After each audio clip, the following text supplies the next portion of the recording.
In some of my past videos, I talked about how businesses or some business owners don't need to have standard operating procedures in business, especially if they do not plan to scale with a team or licensing or exiting their business. So I want to use this video to kind of go a little bit more in depth about standard operating procedures and who needs them, how that looks like, and all the above. But before I do, my name is Adriana. I'm a business process consultant. Businesses hire me to streamline and document their business operations to scale. So with that being said, like I mentioned, standard operating procedures, they do not need to be done by every business owner. However, we still need to document our processes. And documentation of processes is simply writing things down. So like if you have something in mind, something you want to do, because processes are not things that we have set in stone. So like process documentation, like we write out things that we may be currently doing, but it may not be the standard. And this is where SOPs come in because they're your standard operating procedures. So until it becomes a standard in business and you are using that to scale your business with team building or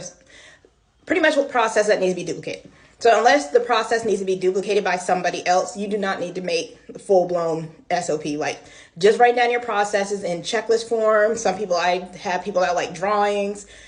However that works for your brain because you're the only one that is using it, that's how you should write it.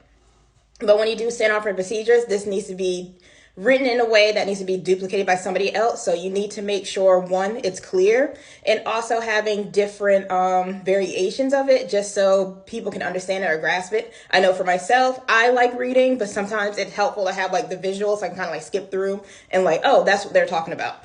So whenever you do standard operating procedures, like again, standard operating procedures are things that are considered the standard in your business and they need to be duplicated by somebody else. Yes, these things are going to be improved. Yes, these things change, but for the most part, they stay pretty consistent inside your business. So this is where this comes in. And then when you're doing a standard operating procedures, as you can tell, I'm using like a very I'm using like a screenshot of something that I used to use. I don't even use this anymore, ClickUp. But inside like this example, like you'll see there's like step one. I think it's step one or step two. I can't really see that right now, but took a screenshot of how it looks like in a dedicated, they call it Playbook software, standard operating procedure, Playbook software. What you're going to be doing for the SOP, just to kind of like clarify, I use a screenshot of one of my own. And with that, you're just strictly just going through the steps. Like as it sounds, step one, you go to this software. Step two, you click this button. Step three, this is how this screen looks. And then you're going to go here, blah, blah, blah. So with the standard operating procedures, you have that. I just showed this as an example, like having just a little bit of text depending on what step it is. So like maybe step two or whatever step that is up there.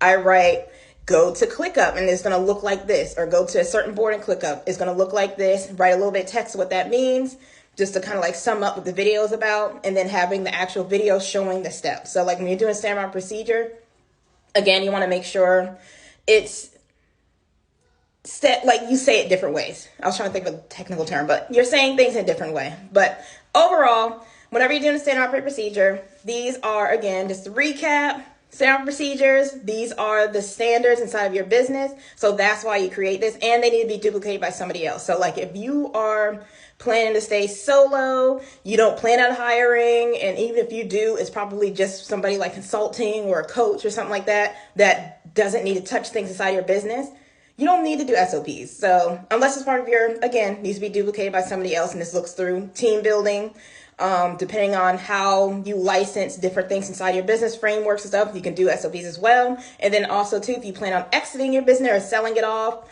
however that looks like, passing it down, having standard operating procedures so the person after, the person after you can duplicate what you have said. So again, have questions, concerns, anything, feel free to leave them below.